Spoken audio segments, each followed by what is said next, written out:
we wanted to write this book basically to equip values-driven visionary entrepreneurs who want to see an opportunity to align their values with their business and use it as a way to grow.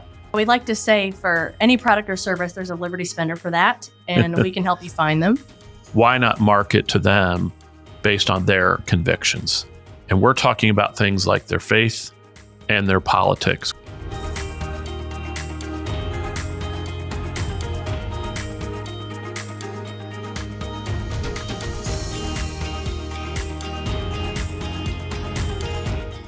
Hello, and welcome to the Liberty Spenders podcast. We are Kurt and Kristen Luidhardt, your hosts and co-founders of the Prosper Group, an agency that's raised over $500 million and helped elect over 100 members of Congress, 15 governors, 15 U.S. senators, and 1 president.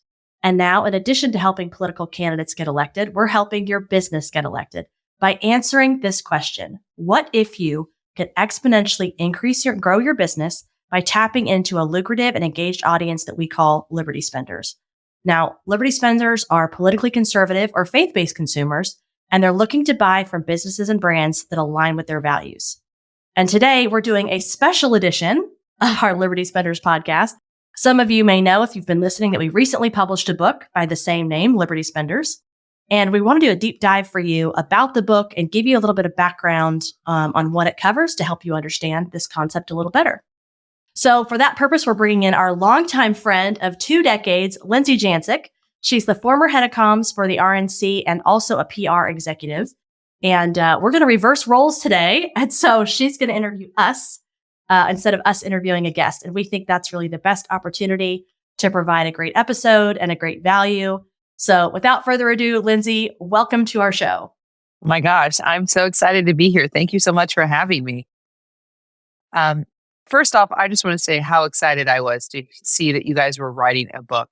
I spent an entire weekend reading this book from cover to cover. And let me tell you, there were so many aha moments in this book for me personally. And the ideas you presented, I just emphatically loved. And so I would love for us to dig into the book for your audience, if that's okay with you guys. Yep. Make it happen. We're ready. And that's very kind of you to say, but we're ready. So let's go. All right, let's dive in. Kurt and Kristen, let's talk about how the idea for this book came about and why you felt compelled to write this book right now. Well, of course, you know this. And if anyone has listened to this before, but maybe they're new, maybe they'll watch this for the first time. We have been in political consulting and marketing for nearly 20 years.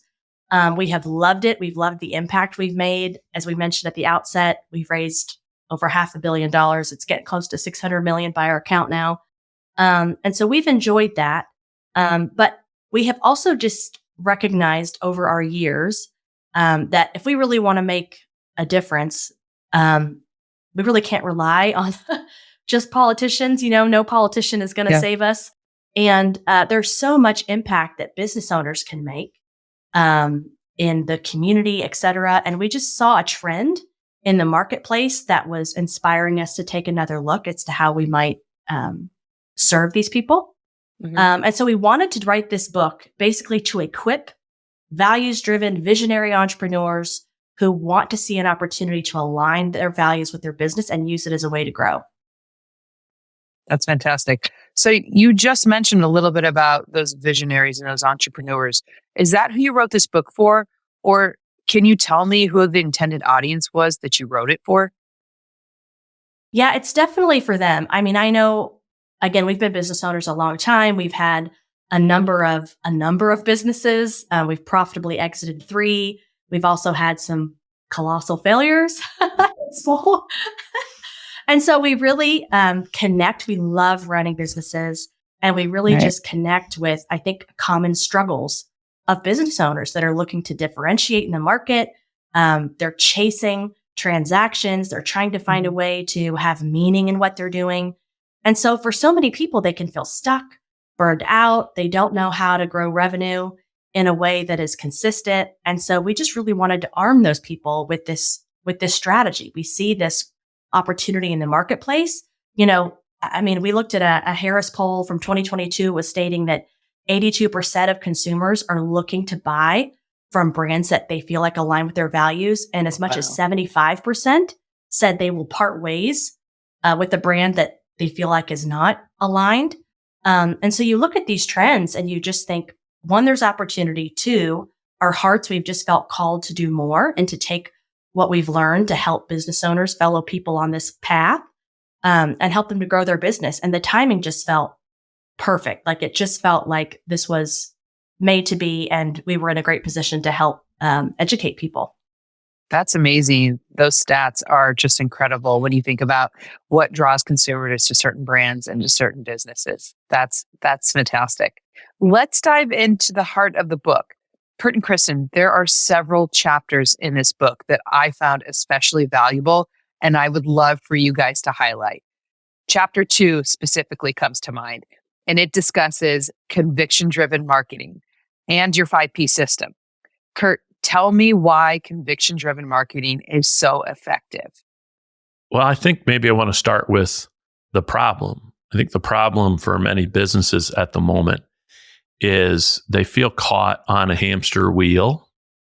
We're in a very challenging business environment. It's hard to differentiate yourself. Business often feels transactional. You're hitting your sales goal in January, only to have to start all over again in February. It's easy to be copied. You develop a world-class product and you put it on Amazon, only to have Amazon or some Chinese knockoff appear 3 months later. And so really getting your business right, really getting the pipeline growing in sales is a real challenge.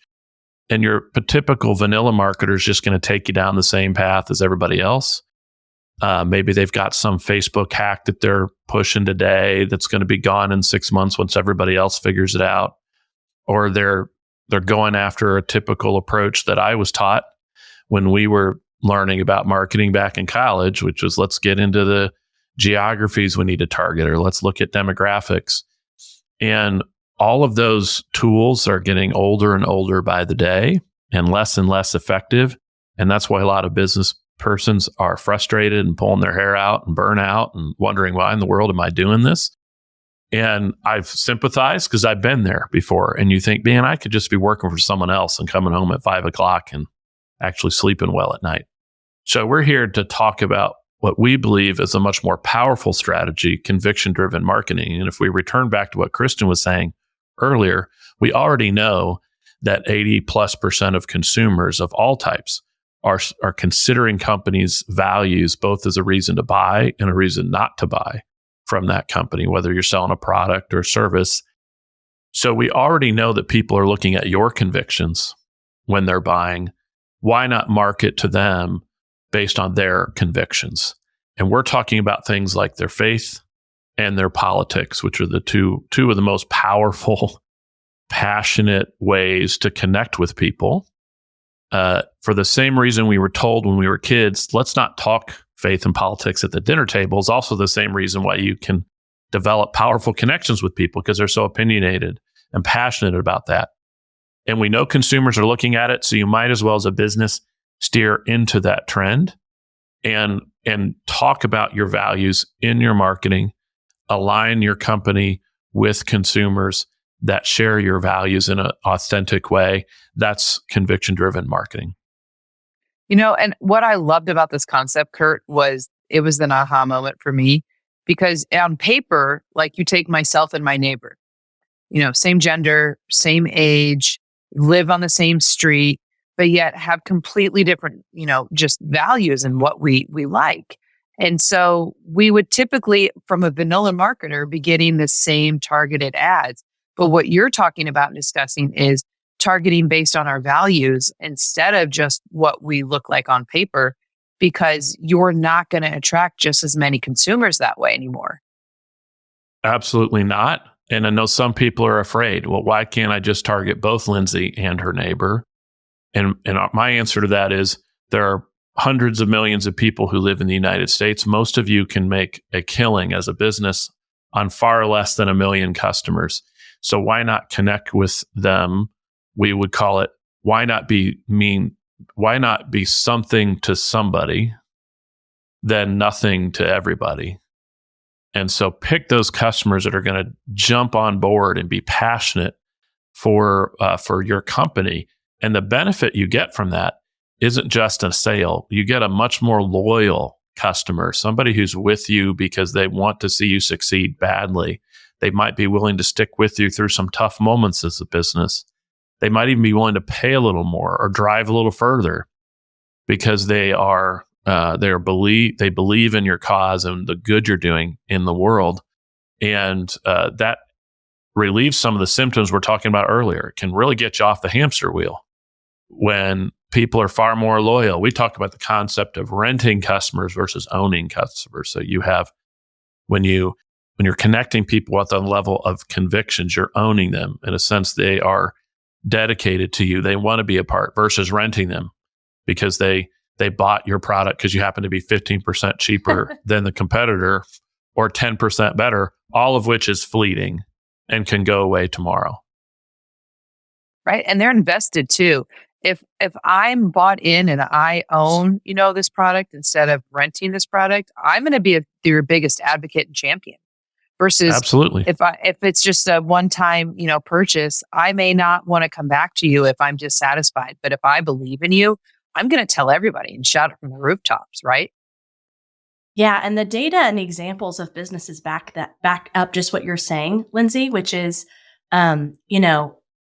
so many businesses we talk to, basic things like referrals. I mean, I can't tell you how many people, ourselves included, who are not great at building that into their business practices.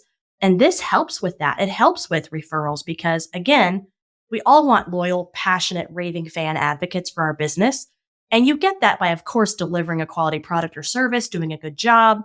But there's an X factor that's added when they are connected to you and your success. And so, again, this is what we see as just another thing that can kind of super drive this effort in your marketing, because you add another layer, another reason for your customers to want to see you be successful. And that's powerful for a number of businesses. Just that piece alone could completely change a business. That is fascinating. Kristen, tell me more about the 5P system and why this approach is so effective.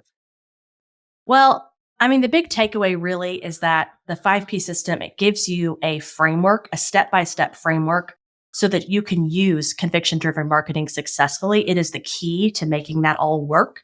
Because if you're hearing Kurt articulate that so well and you're thinking, how do I do this?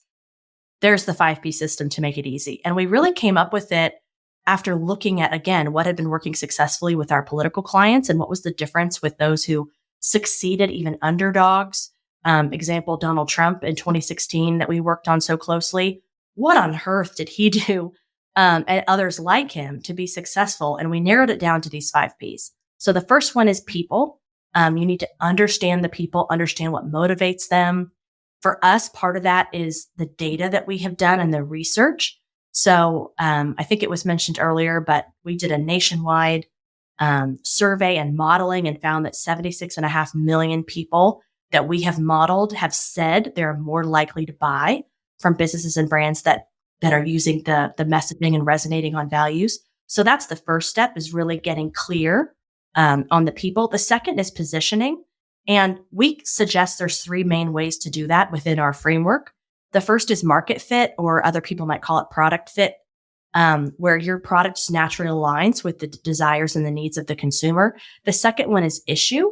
So you're picking an issue that you want to tap into. That could be your support of veterans, for example, or maybe that's a part of your proceeds go to support crisis pregnancy centers or something to that effect. So you can pick an issue and use that in your marketing. The third option within positioning is ideology. And so that's when you're really going to be upfront about, again, we use the Hobby Lobby example about your faith or your worldview, whatever that may be.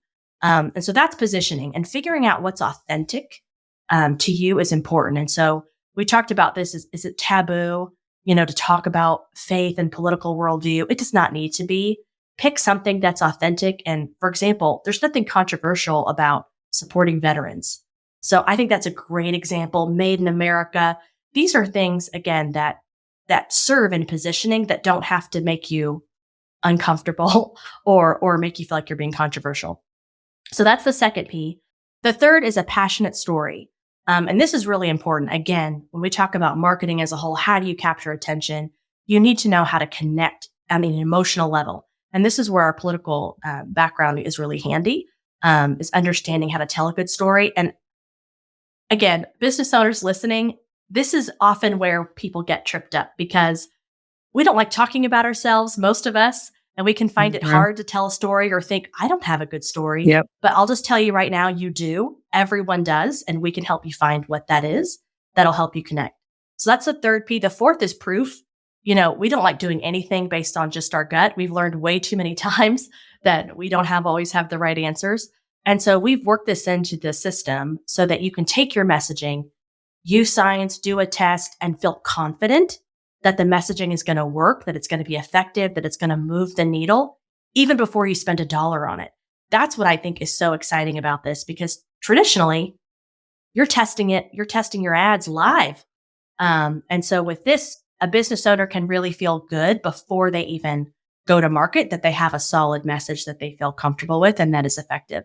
So that's the fourth P. And then the fifth and final one is the product rollout plan. And this really gets into all the different ways that you can tap into this audience. We talked about our secret ecosystem. That's knowing the influencers that you could utilize to get your product or service out. That's about email lists. That's about media personalities, joint ventures, events, strategic partnerships. We outline all of that in the book. But the key is there's a lot of ways that you can tap into this audience, even outside of paid advertising, which again, no vanilla marketer is going to tell you about that, and they're not going to know it even exists. So that is so interesting. But I'm even wondering if a business only has maybe 4 of the P's. Let's say maybe they're missing the proof of the one of the 5 P's. Can they still be successful? Yeah, but it'll be by accident, which means if you really haven't dove deep into knowing how what you've created is effective, you're relying on the fact that your gut nailed it down without any proof, if you will, otherwise. Or if you're missing the people step, maybe you've got a good story together, but you're not talking to the right people, or you don't understand what you need to be saying. What we often see, probably most often, is people get through to the final step, product rollout, and then they don't know what to do. They understand the people, they've got a good message, they've got a good product, they've seen some proof, but then they don't know how to get in front of the audience. And so you really need all 5 of them for it to work, and certainly to work effectively. And time and time again, we've seen people miss one of these things and then be confused as to why the whole process isn't working. So getting all 5 P's aligned is essential. Yeah. And we want to help give business owners shortcuts. We want to give you an unfair advantage in the marketplace because we've thought this through. We understand this audience so well. And so why take a gamble? If you're going to take this approach, we really want to help arm you every step of the way so that you have, again, every bit of confidence to do it as quickly and as affordably as possible. I love that. Giving businesses an unfair advantage. That's exactly what this book does, right? That's the idea. All right. Well, we'll keep diving into the book. Chapter 3 introduces your readers to the Liberty spenders and this $5 trillion market. Tell me, Kurt, who are these spenders exactly? Well, we define Liberty spenders as consumers in the U.S. who are far more likely to do business with a brand who aligns with their conservative, politically conservative, or Christian values. And to get to a number of them, what we did was we took our 300 million person voter database we work with in politics. We did a nationwide survey and came up with 76.5 million people who fit that definition. And these people are all over the country. They're in some places that you wouldn't expect, like the number 1 location for Liberty spenders in the United States is California. And there's a heavy concentration in New York. Then there's more predictable places like Texas and Alabama, but they're everywhere. They're all ages, demographics. There are Liberty spenders who make $50,000, Liberty spenders who make $500,000. There are Liberty spenders who are parents and kids with kids, and they buy everything, $5 trillion worth a year of products and services. So they're buying coffee products, they're buying cars, wireless service. They're looking for things like financial planners, insurance agents, contractors. They are buying whatever it is you're selling. Yeah, we like to say for any product or service, there's a Liberty Spender for that, and we can help you find them. And again, I think that's what's so great because we've done this data analysis for some businesses, we could just just pull that down. We could just say, what's the slice that you need? And so we can, again, I've said this already, but slice and dice this database to find out, oh, you need to target business owners. You want to target people of a certain income in a certain location. And we can do all of that and build audiences around it, which is, again, powerful for so many businesses. You're finding the people, right? Absolutely. Yeah. That's right. That's fantastic. Well, let's keep going. Chapter 8, one of my favorites, also emphasizes the power of the Liberty Spenders market. Why is this such a game changer for businesses? Well, it is a market that, again, spends a lot of money. We talked about that $5 trillion number, and that's a real number of the kind of money we're talking about. But also because this market is so tied together. There are people who are listening to same or similar news channels. They're talking to or hearing from similar influencers. They're the kinds of people, particularly folks of faith, who are gathering together every Sunday. So there's this intimate connection there. It makes it such a powerful market to connect with and just generates a ton of potential for a business to talk to them without relying exclusively on some of the most expensive methods to do it, like paid television advertisements, for example. Yeah. And I think, to Kurt's point, when you have such a tight-knit community, if you have, again, a successful rollout and you have a great product or service, word just spreads like wildfire throughout this community. And so, again, that's where I think this X factor is. Not only are you attracting people to you, like a magnet, based on things that help you align, but the ability to then grow even outside of your paid marketing is just so high. And that's just a differentiating factor right there. Whenever you're picking a marketing strategy, let's pick one that gives you all these X factors that you weren't, these multipliers that you weren't anticipating. And so that really is one of them. It's the ability to spread. It's the ability to get referrals, have a deeper sense of loyalty, and really feel a greater sense of connection with your consumers. You weren't asking this piece specifically, but we talk about this in the book about, adding meaning in a very transactional world. And so again, for a business owner, you're trying to drive revenue, you're trying to grow, but the other added benefit, again, is adding that sense of fulfillment when you can mean something to your customers beyond just the sale or the service of what you're providing. And so again, for a lot of people, there's just a number of multipliers that make this attractive. Yeah. I think one of the things I also liked about this chapter was you talked about how this group, an audience, has felt ignored. You guys discussed earlier how this is so taboo to talk about your faith or your convictions and your values. And so for a business or a brand to come in and actually speak, directly to consumers about those things when they've never heard anyone talk about those to them before, that may be like a wake-up call to them. Be like, you know what? I actually do want to talk about those things. And so I just wanted to know too, does that, drive and bring power to this massive audience of people who have largely felt ignored for so long? I think for this audience of Liberty Spenders particularly, they've not only felt ignored, but maybe even a little beat down. Yes. Many of the largest companies and corporations have just dove deep into, kind of this woke trend that's been driving the business community for the last decade. And so as a result, you have a group of consumers who feel like, well, man, I am fighting every day to advance my conservative or Christian values. And then I'm buying products from companies that are actively working against me. And we saw that a little bit in the last year or so from companies that saw some real backlash over decisions they've made from from companies like Bud Light to Tractor Supply Company, and just a couple of weeks ago, Walmart, who had to walk back a whole host of policies that didn't reflect the core values of many, if not most of their customers. And so that is a powerful motivation here, is not only do they feel ignored, they feel sort of actively opposed. And when you come rolling in saying, you know what, I agree with you on these topics. I believe we should be colorblind. We shouldn't have racist DEI policies at my company. They're ready to jump in and support you in what you're doing. Your book covers some fascinating case studies. Can you share some examples of brands that have successfully implemented conviction-driven marketing? Yeah, absolutely. I mean, he touched on this just a second ago with Bud Light, but we can talk about that because it was recent. It was just in 2023 and it made national news.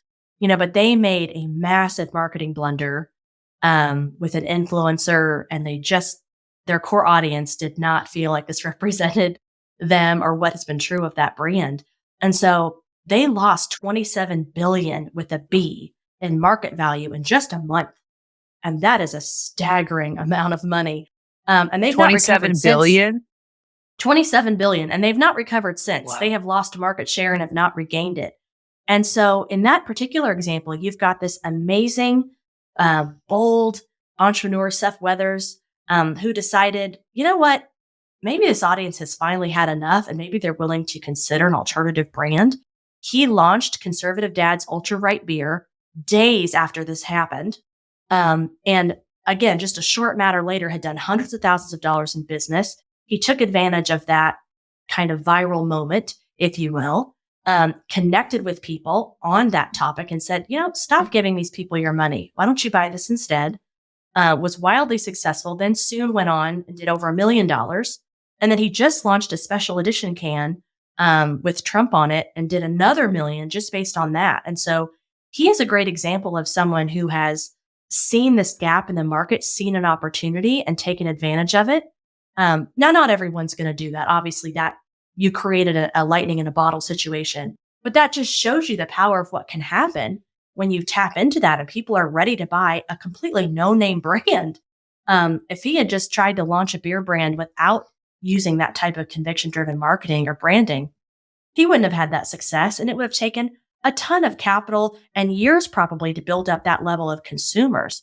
But because of that, he was able to quickly have some success, turn it on, get his systems and processes together, and then continue building on that. And so that's a great example. We've talked about Black Rifle Coffee, who just went public, for over $1 billion. They've been using this successfully. But there's just so many, and I can let, Kurt speak to our personal examples, but we have interviewed, again, on this podcast, a number of people so you can hear their stories of how they're being successful. But again, it's very inspiring. And it's been done in so many different industries. Mm-hmm. There's Patriot Mobile and wireless service have built up 150,000 monthly subscribers to their wireless service. That's probably a company that's well into the 9 figures in value. And they're competing against the companies with the deepest pockets probably in the world. How much a company like Verizon, T-Mobile, Sprint, or AT&T is spending to promote their wireless services. And here is this little Christian and conservative wireless provider grabbing customers in the hundreds and thousands and building a very valuable competitor to them. And then from us, we've helped Hollywood productions, for example. We actually were approached not too long ago by a company, a group of investors who had funded a movie that had not done very well, and they were looking for a creative way to promote it now that it was out of theaters. And there was a connection they felt with a conservative and Christian community, and they wanted somebody who knew how to exploit it. And we were able to jump into that, find influencers, find some lists that we thought would really want to buy a copy of this movie, and influencers would really support it. And we ran a campaign that generated so much sales that we were able to completely turn around their profit or their loss on this Hollywood production. We've also recently worked for another client who was, I think their problem was a little different. They were having a targeting issue and had really struggled with a typical vanilla marketer who had them doing all the stuff vanilla marketers have them doing. They were running broadcast television advertisements. They were sponsoring NFL football games and just spending. We were able to cut their budget in half and double their revenue just by understanding the 5P's and helping them implement it, particularly the people, understanding who their people were and how to target them properly. So for listeners who are ready to dive in, where can they find a copy of the book? Well, we are selling it exclusively on Amazon, but we're also giving it away free on our website because, again, we want to get this into as many hands as possible. So you can go to libertyspenders.com/free and get it there. Although I wouldn't be doing my job if I didn't mention, of course, that we would love to get reviews of the book. So if you get a copy, you find it valuable, please leave us a review. It really helps others find it on Amazon. And we appreciate it. And we just hope it adds value. Well, it's been great interviewing you guys. I've learned so much more about the book than I already knew from reading it, but just talking to you and hearing more about the 5P's and conviction-driven marketing has been such an engaging discussion. So thank you. It was good to be with you. Well, thanks. And to our listeners, thanks for joining us. Again, if you found value in this episode, please like and subscribe. And again, one more chance to plug. If you want to get a copy of that book, you can get it for free at libertyspenders.com/free. Or again, we don't mind taking some money if you want to buy it on Amazon. But again, thanks for tuning in. Until next time.